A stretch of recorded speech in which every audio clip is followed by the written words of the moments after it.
Hello students, today we will discuss the topic behavior of magnetic dipole in external magnetic field.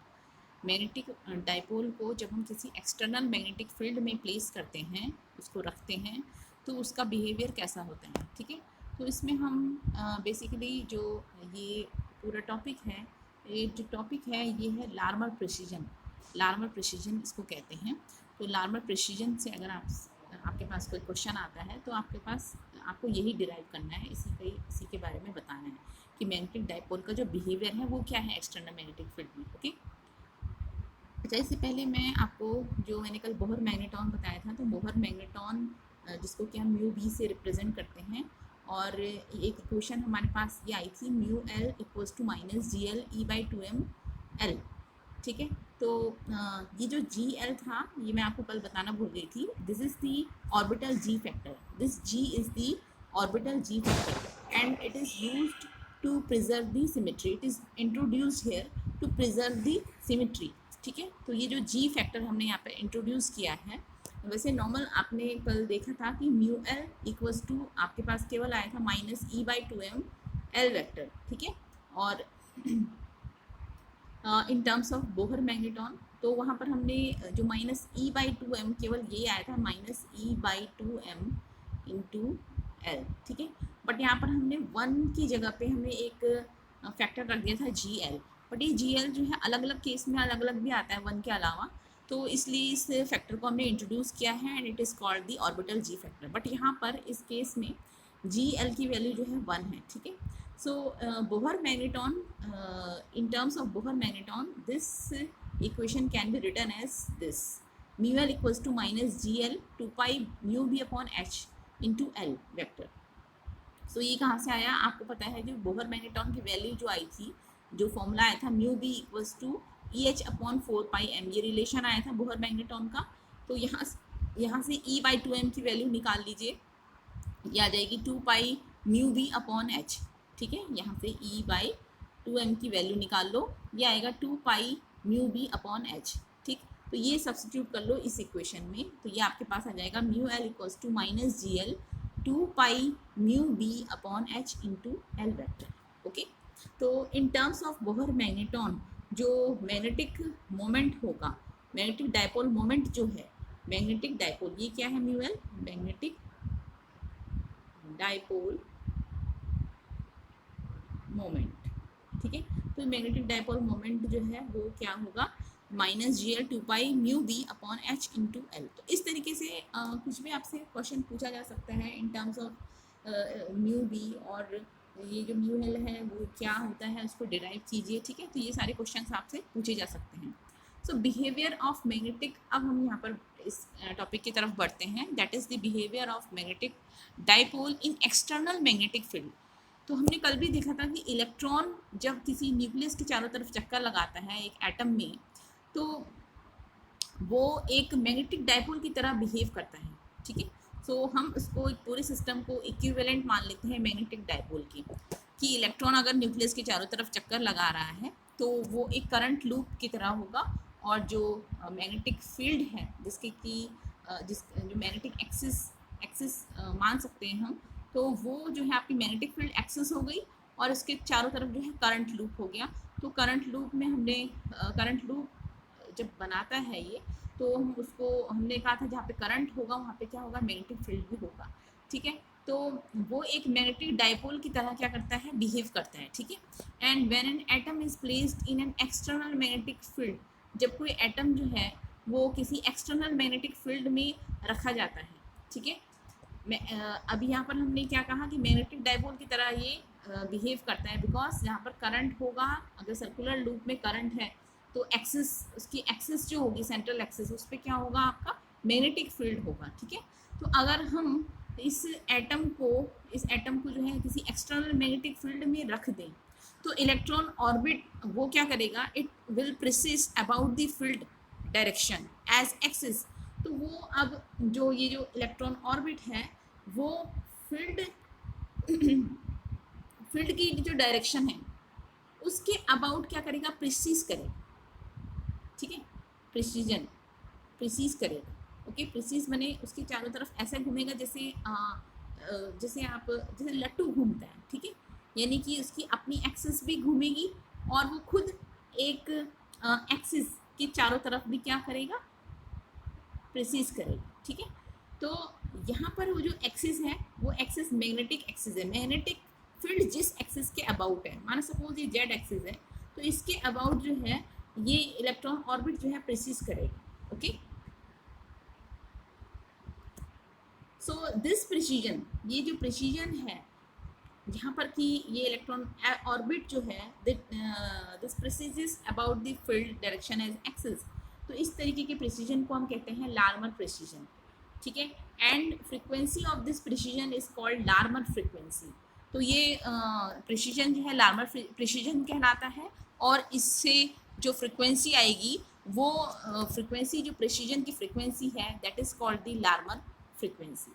So in this figure electron orbit in an external magnetic field B, electron orbit, ये electron orbit है और ये एक external magnetic field, ये जो B field है ये एक एक्सटर्नल मैग्नेटिक फील्ड अप्लाई किया हुआ है। तो कोई इलेक्ट्रॉन ऑर्बिट वो एक एक्सटर्नल मैग्नेटिक फील्ड में किस तरीके से होगा वो इस फिगर में शो है, ठीक है। इस फिगर में दिखाया गया है ये इलेक्ट्रॉन ऑर्बिट है, यानी कि इलेक्ट्रॉन जो है इस तरीके से यहाँ पर न्यूक्लियस होगा और इसके चारों तरफ जो है वो चक्कर लगा रहा है, ठीक है। And this vector is the orbital angular momentum vector, ठीक है, कैपिटल एल से जिसको हम शो करते हैं कैपिटल एल। तो ये वाला वेक्टर जो आप देख रहे हो ये है कैपिटल एल, और ये जो कैपिटल एल वेक्टर है ये इस ऑर्बिट के परपेंडिकुलर होगा, ठीक है, ऑर्बिट के प्लेन की, ये जो ऑर्बिट का प्लेन है इसके परपेंडिकुलर होगा ये एल वेक्टर। हमने कल भी पढ़ा था जब इलेक्ट्रॉन जो है वो अगर अपने न्यूक्लियस के चारों तरफ चक्कर लगाता है तो इलेक्ट्रॉन जो इसके लिए जो ऑर्बिटल एंगुलर मोमेंटम होगा एल इलेक्ट्रॉन के लिए, तो अगर ऑर्बिटल एंगुलर मोमेंटम जो है वो इसके क्या होगा, परपेंडिकुलर होगा इसके प्लेन के, और इसकी अपोजिट डायरेक्शन में क्या होगा, mu L magnetic dipole moment. Negative electron की नेगेटिव चार्ज है तो इसके लिए अगर एल जो है वो इस डायरेक्शन में है तो म्यू एल जो है वो अपोजिट डायरेक्शन में होगा। तो वही यहाँ पर वही जो रूल है वो यहाँ पर भी अप्लाई होगा, ठीक है, सेम ही है। सो एल जो है ये एल वेक्टर जो है ऑर्बिटल एंगुलर मोमेंटम वेक्टर, ये इस प्लेन की क्या है, परपेंडिकुलर है, ठीक है। और थीटा जो है वो है इस एल और इस मैग्नेटिक फील्ड बी के बीच का एंगल, ठीक है। ये थीटा जो है वो क्या है, एल और बी के बीच का एंगल, तो angle between the L and B. So orbital magnetic dipole moment mu L of the electron, जो अगर इस तरीके से यानी कि कोई इलेक्ट्रॉन जो न्यूक्लियस के चारों तरफ चक्कर लगा रहा है जिसको कि मैग्नेटिक डाइपोल के इक्विवेलेंट माना जाता है, उसके लिए ऑर्बिटल मैग्नेटिक डाइपोल मोमेंट हमने कल भी बताया था वो क्या होता है, म्यू एल इक्वल्स टू होता है -e/2m L vector, okay, -e/2m L vector, ठीक है। So this is equation first. And this magnetic dipole when interact with the external magnetic field, अच्छा वहाँ पर जब हमने पढ़ा था, कल पढ़ा था, तो वो मैग्नेटिक डाइपोल की तरह बिहेव करता है कोई अगर इलेक्ट्रॉन जो है वो न्यूक्लियस की तरफ चारों तरफ चक्कर लगा रहा है, ठीक है।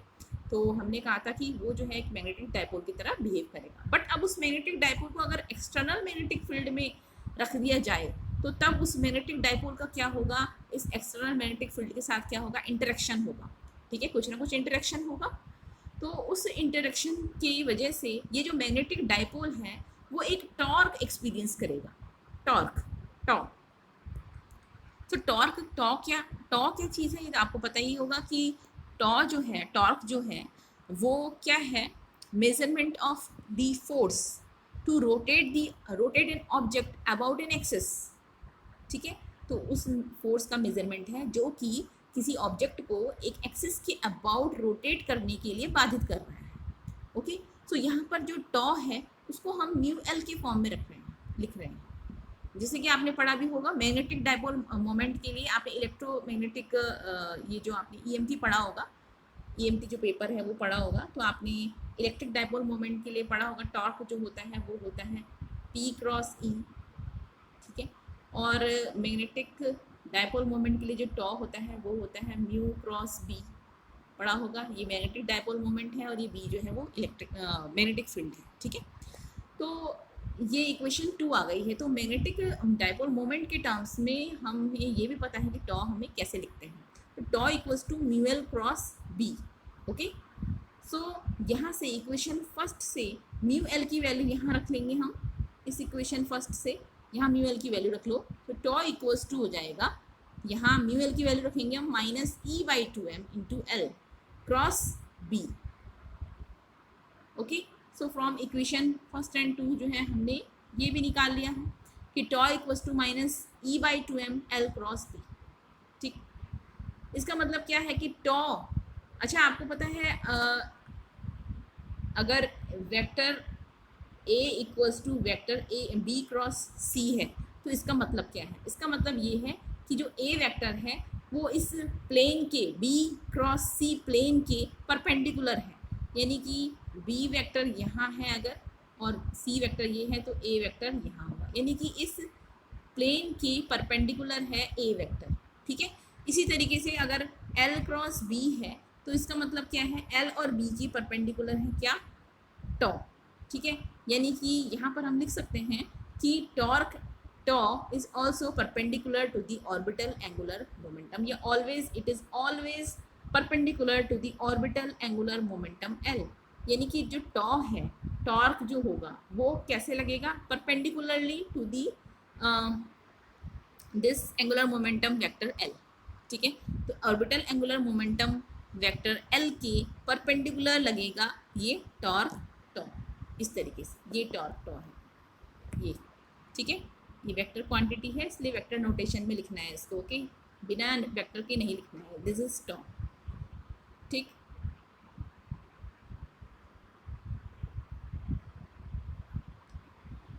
Okay, and also we know that torque changes according to the formula. अगर angular orbital angular momentum L है तो टॉ और इसमें क्या रिलेशन होगा, यानी कि टॉ कैसे कैसे जो फोर्स है या जो ये टॉर्क है ये किस तरीके से लग रहा है? It is the change in the orbital angular momentum vector. ठीक है, सो दिस चेंज जो ये एल में जो चेंज हो रहा है, ऑर्बिटल एंगुलर मोमेंटम में जो चेंज हो रहा है, इस वेक्टर में जो चेंज हो रहा है, ऑर्बिटल एंगुलर मोमेंटम वेक्टर में क्या चेंज हो रहा है? देखो, ये ऑर्बिटल एंगुलर मोमेंटम वेक्टर है और ये चेंज किस तरीके से होगा टाइम के साथ साथ। देखो, पहले यहाँ पर है, टी टाइम बाद वो यहाँ पर होगा, इसके बाद यहाँ पर होगा, इसके बाद यहाँ पर होगा, इसके बाद यहाँ पर होगा, इसके बाद यहाँ पर। तो टी टाइम में जो वेक्टर एल है वो किस तरीके से घूमेगा? पहले यहाँ पर था, फिर वो अब यहाँ पर हो जाएगा, इसके बाद यहाँ पर, इसके बाद जो है वो यहाँ, इसके बाद यहाँ, इसके बाद यहाँ, इसके बाद यहाँ, यहाँ, यहाँ और फिर ऐसे ही यहाँ। तो ये एक पूरा चक्कर लगाएगा किसका? इस मैग्नेटिक फील्ड की जो एक्सिस है इसके अबाउट। ठीक है, तो जो चेंज इन एल है, ये जो एल में जो चेंज आ रहा है समय के साथ, this change takes place in the direction of the torque. ये टॉर्क की डायरेक्शन में लग रहा है because tau equals to D L by D T, यानी कि टॉर्क की डायरेक्शन और एल की डायरेक्शन, चेंज इन एल की डायरेक्शन सेम है। ठीक है, टॉर्क की direction and change in L की डायरेक्शन सेम है। So change in direction of L will be in the direction of tau and direction of force to rotate the electron about magnetic field is in the direction of change in orbital angular momentum L। इसका मतलब क्या है कि जो electron को force लगाएगा इस z axis के अबाउट रोटेट करने के लिए, ये जो z एक्सिस है इसके अबाउट इलेक्ट्रॉन को जो फोर्स लगेगा वो किस डायरेक्शन में लगेगा? उसी डायरेक्शन में लगेगा जिस डायरेक्शन में जो है चेंज हो रहा है, किसमें? एल में। एल में जो चेंज हो रहा है उसी डायरेक्शन में इस इलेक्ट्रॉन पे भी क्या लगेगा? फोर्स लगेगा, जो कि इसको जो है वो इस एक्सिस के अबाउट क्या करेगा? रोटेट करेगा, ये इस तरीके से। ठीक है, so the direction of force to rotate the electron about magnetic field is in the direction of change in the orbital angular momentum L. ठीक है, तो जिस डायरेक्शन में orbital angular momentum L change हो रहा है, उसी डायरेक्शन में इलेक्ट्रॉन भी क्या होगा, रोटेट होगा एक ये बी एक्सिस के अबाउट, मैग्नेटिक फील्ड एक्सिस के about. Okay, so change in L that is D L is perpendicular to L. इसका मतलब क्या हुआ कि ये जो चेंज हो रहा है डी एल में, it is perpendicular to L, because क्यों, क्योंकि टॉ जो है वो परपेंडिकुलर है एल के। टॉ, और मैंने पहले भी बताया था टॉ की जो डायरेक्शन है वो ऑर्बिटल एंगुलर मोमेंटम की डायरेक्शन के क्या है, परपेंडिकुलर है। ठीक है, इसमें कंफ्यूज मत होना, ये ऑर्बिटल एंगुलर मोमेंटम की डायरेक्शन है और यहाँ पर हम कह रहे हैं ऑर्बिटल एंगुलर मोमेंटम में जो चेंज हो रहा है उसकी डायरेक्शन। ऑर्बिटल एंगुलर मोमेंटम की डायरेक्शन अगर ये है, बट इसमें जो चेंज हो रहा है इस वेक्टर में वो कैसे में हो रहा है, ऐसे इस डायरेक्शन में चेंज हो रहा है, ये इस तरीके से चेंज हो रहा है। ठीक है, यानी कि यहाँ जाएँ तो डी एल चेंज आ रहा है इस डायरेक्शन में। ठीक है, तो ये वाली जो डायरेक्शन है ये अलग है, ये चेंज इन एल को बता रही है और ये डायरेक्शन बता रही है एल वेक्टर की डायरेक्शन को। ठीक है, तो जो टॉर्क है, क्योंकि टॉर्क जो है वो D L by D T है और एल की जो डायरेक्शन में चेंज हो रहा है, एल में जो चेंज हो रहा है उस डायरेक्शन में है टॉर्क की डायरेक्शन। ठीक है, and direction of change in orbital angular momentum change in L that is D L is perpendicular to L. ठीक है, बिकॉज टॉ जो है वो क्या है, परपेंडिकुलर है एल के। ओके, तो टॉ जब परपेंडिकुलर एल, टॉ जो है एल के परपेंडिकुलर है, तो जो चेंज इन एल है वो क्या होगा, डी एल जो है it is perpendicular to L. ठीक है, बिकॉज टॉ जो है वो परपेंडिकुलर है एल की। ठीक, और टॉ की डायरेक्शन क्या है, D L by D T की डायरेक्शन, इसलिए हम कह सकते हैं कि जो इसमें चेंज आ रहा है उसकी जो डायरेक्शन है वो परपेंडिकुलर है एल के या टॉ के। ठीक है, so hence the angular momentum L remains constant, इसलिए एंगुलर मोमेंटम एल जो है it remains constant in magnitude, इसलिए इसका जो मैग्नीट्यूड है, इसका जो वैल्यू है वो तो कांस्टेंट रहेगी, बट डायरेक्शन जो है वो चेंज होती रहेगी। तो डायरेक्शन चेंज हो रही है, आप देख सकते हो इस फिगर में डायरेक्शन तो इसकी चेंज हो रही है, ये यहाँ फिर यहाँ फिर यहाँ फिर यहाँ, बट आप देखोगे कि इस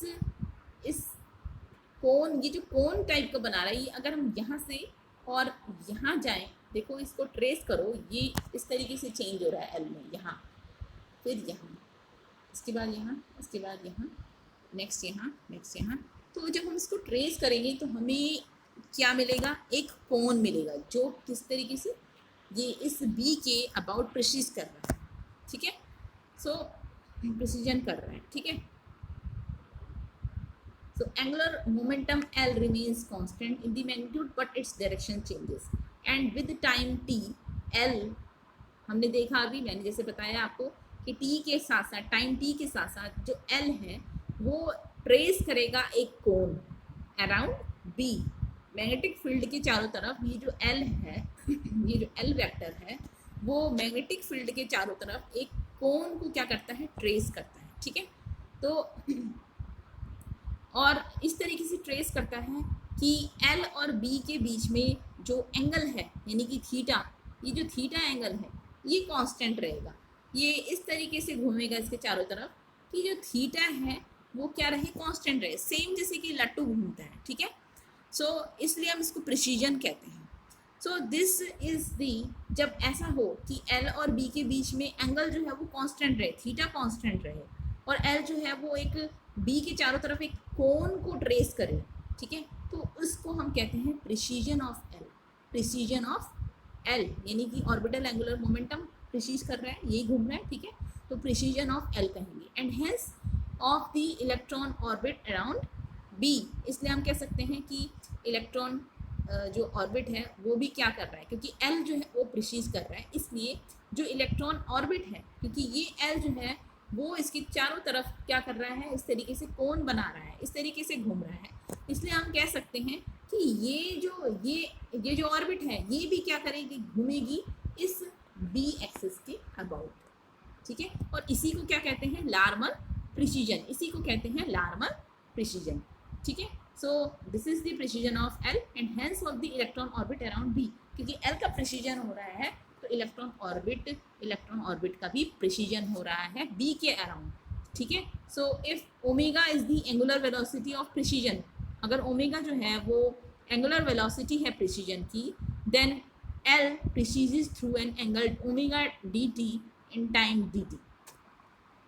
तो तब ये जो एल है वो प्रिसीज करता है एंगल ओमेगा डी टी से डी टी टाइम में। अगर सपोज डी टी टाइम में ये जो डी ये यहाँ पर है, सपोज पहले वेक्टर एल यहाँ पर है, और इसके बाद जो है कुछ टाइम बाद जो है वो यहाँ पर चला जाता है, ठीक है। तो इसमें जो एंगल बना यहाँ पर, ये वाला एंगल, ये एंगल जो है वो है ओमेगा डी टी। अगर ओमेगा जो है वो क्या है, एंगुलर वेलोसिटी है, तो एंगुलर वेलोसिटी हमें पता है D theta by D T होती है। तो ये जो स्मॉल एंगल बना ये डी थीटा कितना है, ओमेगा इंटू डी टी, ये डी टी है सॉरी, हाँ डी टी, तो ओमेगा इंटू डी टी इतना एंगल बना, ठीक है। तो ओमेगा डी टी बाद जो डी टी टाइम बाद जो ये एल वेक्टर है वो कितना एंगल बना रहा है, ओमेगा डी टी, ठीक है। सो ओमेगा डी टी को हम लिख सकते हैं कोण बराबर चाप बटे त्रिज्या, angle equals to arc upon radius. यहाँ से हम ये मैंने ऊपर वाले जो डायग्राम है उसका ये एक पार्ट सा बना रखा है इस तरीके से,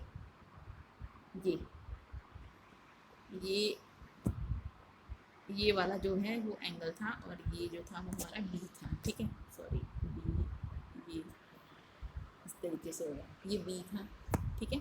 तो ये वाला जो डिस्टेंस है ये है, कितना आर्क बन रहा है, ये कितनी एल में कितना चेंज आया यहाँ से यहाँ तक जाने में, डी एल इतना चेंज आया डी एल, और ये वाली वैल्यू कितनी है, ये है एल साइन थीटा, और ये जो वैल्यू है ये कितना है, ये जो एंगल है ये कितना है, ओमेगा डी टी जो डी थीटा बताया था मैंने, डी थीटा जो है वो कितना है ओमेगा इंटू डी टी, ठीक है।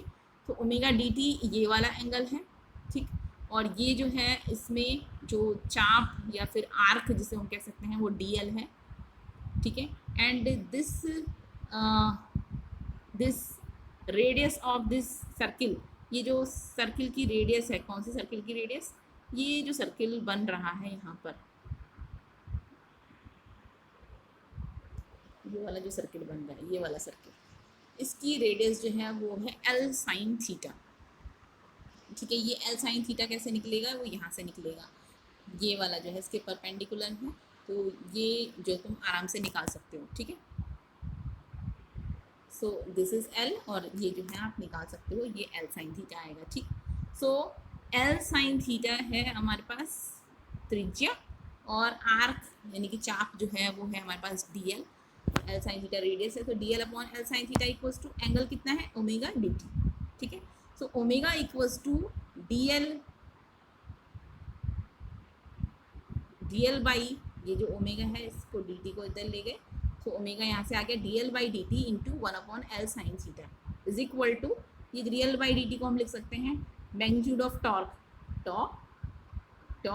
Upon L sine theta. So from equation two कौन सी है, इक्वेशन 2 ये है, this tau equals to mu L cross B, and cross product को हम लिख सकते हैं mu L B sine theta. So tau equals to mu L B sine theta, and omega कितना हो जाएगा, ओमेगा हो जाएगा आपके पास म्यू एल बी, यहाँ इसमें रख देंगे आप टॉ इक्वल्स टू, यहाँ रख देंगे mu L B sine theta upon L sine theta, तो ये हो जाएगा mu L B sine theta upon L sine theta, तो omega equals to mu L B upon L, ठीक है। साइन थीटा से साइन थीटा कैंसिल हो गया।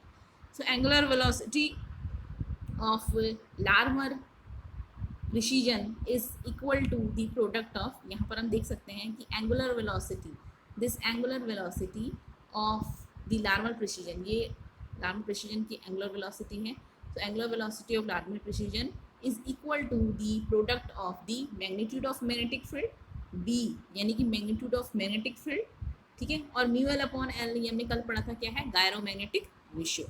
तो product of magnetic field and gyromagnetic ratio दोनों का मैग्नीट्यूड का प्रोडक्ट है angular velocity of the Larmor precision, okay. And Larmor frequency हम कैसे निकाल सकते हैं, फ्रीक्वेंसी ऑफ प्रिसीजन वो हो जाएगा, ओमेगा को 2 पाई से डिवाइड कर देंगे, सो ये हो जाएगा ई अपॉन ओमेगा की वैल्यू है ई अपॉन 2m इंटू बी, और इसको 2 पाई से डिवाइड कर देंगे तो हमारे पास आ जाएगा E upon 4πm into B. So frequency, this is the frequency of Larmor precision and this is independent of the orientation of angle theta. This is independent of the theta, आप देख सकते हो. So this theorem, ये theorem बहुत important है. Larmor precession की जो theorem है बहुत इंपॉर्टेंट है. So this theorem enables an easy calculation of energy levels in the presence of an external magnetic field. तो आप लोग सोच रहे होंगे कि हाइपर फाइन स्ट्रक्चर पढ़ने के लिए हमें इतना कुछ पढ़ना पड़ रहा है, बट आप उसमें देखोगे कि जो स्प्लिटिंग होती है जो एनर्जी लेवल्स की, वहाँ पर जो कैलकुलेशन को ईजी बनाने के लिए हम ये सब पढ़ रहे हैं. ठीक है. तो ये थ्योरम क्या करती है, एनर्जी लेवल्स की जो कैलकुलेशन है उसको ईजी बनाने में यूज़ होती है. ठीक है. सो अगर एक्सटर्नल मैग्नेटिक फील्ड में रखा जाए कोई एटम, तो उस टाइम जब एनर्जी लेवल्स जो स्प्लिट होंगे उनमें जो कैलकुलेशन है उसको ईजी बनाने के लिए हम ये थ्योरम को पढ़ते हैं. ठीक है. So this is the frequency of the Larmor frequency और लार्मर प्रिसीजन की फ्रिक्वेंसी. ठीक है. सो आज इसके बाद स्पेस क्वांटाइजेशन भी है, तो space quantization, okay, space quantization भी पढ़ लेते हैं. सो स्पेस क्वांटाइजेशन क्या है? स्पेस क्वांटाइजेशन जब हम किसी एटम को, हमने अभी भी पढ़ा है और हम कल भी पढ़ा था कि एटम को अगर हम किसी एक्सटर्नल मैग्नेटिक फील्ड में रखते हैं तो इलेक्ट्रॉन ऑर्बिट जो है it precesses about the field direction as axis. So L traces a cone around B, ये भी हमने पढ़ा. L जो है वो B के अराउंड क्या करेगा, एक कोन को ट्रेस करेगा. ठीक है. And such that theta between L and B remains fix. Theta जो है वो इस तरीके से प्रिसीज करता है कि L और ये जो B है इसके बीच में जो एंगल है थीटा, ये कांस्टेंट रहे. ठीक है, फिक्स रहे, ये बदले ना. ठीक. तो इस L वेक्टर का जो इस डायरेक्शन में, अगर सपोज मैग्नेटिक फील्ड जो है वो Z डायरेक्शन में है, तो इस डायरेक्शन में इसका एक कंपोनेंट हम ले सकते हैं क्या, LZ जो है वो L का Z डायरेक्शन में कंपोनेंट है. ठीक है. ये एंगुलर ऑर्बिटल एंगुलर मोमेंटम का Z डायरेक्शन में जो कंपोनेंट है वो है LZ. ठीक है. सो LZ इक्वल्स टू हम लिख सकते हैं, क्योंकि Z डायरेक्शन में कंपोनेंट ये है, तो ये जो इसके साथ होगा थीटा के साथ वाला, वो क्या लिखेंगे हम, L cos थीटा. तो LZ equals to L cos theta, या हम लिख सकते हैं यहाँ से cos theta equals to LZ upon L. But quantum mechanically we know that magnitude of L and LZ are quantize. ये हमने लास्ट लेक्चर में पढ़ा था, लास्ट लेक्चर में पढ़ा होगा या तो. So magnitude of L and LZ ये भी हमने डिफाइन किया था. मैग्नीट्यूड ऑफ L जो है वो क्वांटम मैकेनिकली क्या होता है, √L into L+1 H upon 2 पाई, और LZ का जो LZ भी क्वांटाइज्ड होता है कैसे, ML इंटू H अपॉन 2 पाई. सो L जो है वो ऑर्बिटल क्वांटम नंबर है और ML जो है वो मैग्नेटिक क्वांटम नंबर है. ये हमने कल लास्ट लेक्चर में पढ़ा था. ठीक. So angle theta between L and B is determined by L and ML. ये जो एंगल थीटा है इनके बीच में, जो एंगल थीटा है इसको हम निकाल सकते हैं कैसे, स्मॉल एल और ML की हेल्प से. तो स्मॉल L और ML की हेल्प से हम कैसे निकाल सकते हैं, आप यहाँ पे देखो, इसमें cos theta equals to LZ upon L है, तो यहाँ इसको डिवाइड कर लो, LZ की वैल्यू ये रख लो और L की वैल्यू ये रख लो, तो आपके पास जो cos थीटा आ जाएगा वो आएगा ML into H upon 2 pi upon √L into L+1 H upon 2 पाई. सो ML upon √L into L+1. ठीक है, ये आ गया, यानी कि ये तो कैंसिल हो गया था, तो ये रह गया आपके पास ML upon √L into L+1.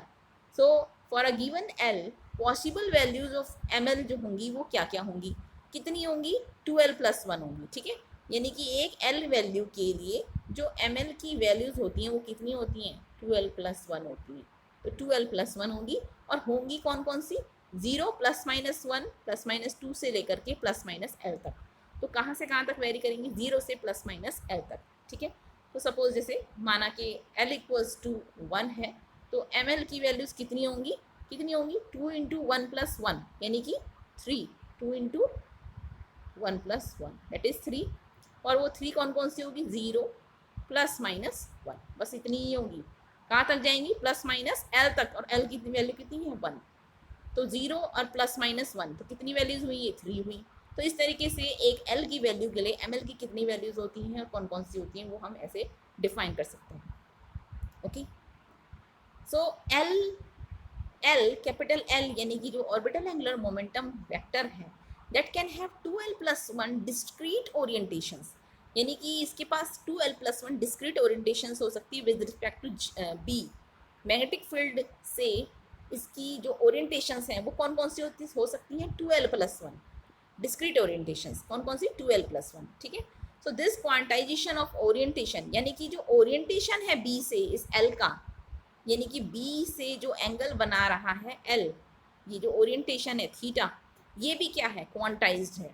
ठीक है, और इसको हम कहते हैं स्पेस क्वांटाइजेशन, इसको हम कहते हैं स्पेस क्वांटाइजेशन। तो space quantization of the orbital angular momentum vector L corresponding to L equals to 2, suppose हम एल इक्वल्स टू 2 के लिए लेते हैं तो स्पेस क्वांटाइजेशन होगा जो orbital angular momentum vector L का वो किस तरीके से होगा। तो एल इक्वल्स टू 2 के लिए जो कैपिटल एल वैल्यू है वो हो जाएगी हमारे पास √L into L plus 1 into H upon 2 pi. तो एल इक्वल्स टू 2 के लिए कितना हो जाएगा, 2 इंटू 2 प्लस 1 यानी कि √6, सो √6 अपॉन इंटू एच अपॉन 2 पाई। सो ये इस फिगर में शोन है, ये वाला ये जो फिगर है। ठीक है, तो अभी देखेंगे हम इस फिगर को। तो एल इक्वल्स टू 2 के लिए सबसे पहले हम देखो क्या निकालते हैं, एम एल वैल्यूज मैंने बताया था कितनी होती है, 2l+1 कितनी होंगी, 2 into 2 plus 1 that is sorry 2 दूनी 4 + 1 यस 5। ठीक है, 5 वैल्यूज होंगी और वो 5 वैल्यूज कौन कौन सी होंगी, वो जाएंगी 0 से लेकर के +-2 तक। तो 0 +-1 +-2 और उसी को हमने यहाँ लिख दिया, देखो 2 1 0 -1 -2। ठीक है, तो एल जेड की कॉरेस्पॉन्डिंग वैल्यूज क्या होंगी, एल जेड की कॉरेस्पॉन्डिंग वैल्यूज ये होंगी, देखो एल जेड जो है किस तरीके से एम एल से रिलेटेड है, M L into H upon 2 pi. तो एल जेड की जो कॉरेस्पॉन्डिंग वैल्यूज होंगी वो ये होंगी, L Z equals to M L into H upon 2 pi. M L equals to 2 के लिए कितना होगा, 2 into H upon 2 pi. M L equals to 1 के लिए M L into H upon 2 pi यानी H upon 2 pi. M L equals to 0 के लिए 0 and M L equals to -1 के लिए M L into H upon 2 pi that is -h upon 2 पाई और यहाँ -2 into H upon 2 pi. ठीक है, so orientations theta of L with respect to the field B, यानी कि थीटा की जो ओरिएंटेशंस हैं बी से वो जो होंगी कॉस थीटा, वो क्या होगी, cos theta equals to M L upon √L into L plus 1। ये यहाँ से आया है कॉस थीटा, ये जो वैल्यूज़ हैं √ml upon √L into L plus 1। तो इसीलिए हमने जो है पहले क्या करा, एम एल की वैल्यूज़ निकाल ली और √L इंटू एल प्लस 1 जो है 2 के लिए क्या हो जाएगा, ये हो जाएगा √2 इंटू 2 प्लस 1 दैट इज √6। ठीक है, तो एम एल 2 अपॉन √6, फिर दूसरी एम एल की 1 वाली वैल्यू के लिए कितना हो जाएगा, 1 अपॉन √6, एम एल की 0 वैल्यू के लिए 0 अपॉन √6 दैट इज 0 और एम एल की -1 वैल्यू के लिए -1 अपॉन √6, एम एल की -2 वैल्यू के लिए -2 अपॉन √6। तो ये आ गई है ओरिएंटेशंस। तो दीज ओरिएंटेशंस आर क्वांटाइज्ड। ठीक है, जिसकी लिए कि अगर हम यहाँ ये कॉस थीटा है और हम कॉस थीटा के लिए ये कॉस थीटा अगर हम देते हैं 2√6 तो ये वैल्यूज जो है वो होगी कॉस 35 डिग्री। ठीक है, तो थीटा इक्वल्स टू 35 डिग्री। ऐसे ही 1 अपॉन √6 के कॉरस्पॉन्डिंग जो थीटा है वो 66 डिग्री, ऐसे ही 0 के कॉरस्पॉन्डिंग 90 डिग्री, -1 अपॉन √6 के कॉरस्पॉन्डिंग है 114 डिग्री एंड -2 अपॉन √6 के कॉरस्पॉन्डिंग आया आपका थीटा 145 डिग्री। तो ये स्पेस क्वांटाइजेशन जो है वो यहाँ पर इस फिगर में शोन है। तो यहाँ पर देखो इस एम एल की वैल्यू जो है यहाँ पर क्या है, 0 है, एम एल की वैल्यू 0 है। इसके लिए जो एल जेड की वैल्यू है, एम एल इक्वल्स टू 0 के लिए एल जेड जो वैल्यू है वो क्या है, 0।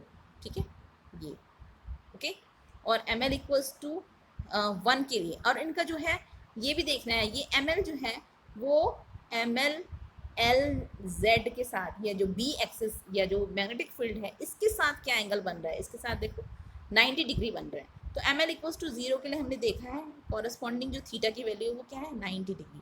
तो ये थीटा ये थीटा ही तो है, तो ये थीटा कितना है, 90 डिग्री। तो 90 डिग्री पे होगा एम एल, किससे, बी से। ठीक है। तो एम एल इक्वल्स टू 0। इसी तरीके से M L equals to 1, M L equals to 1 जो है वो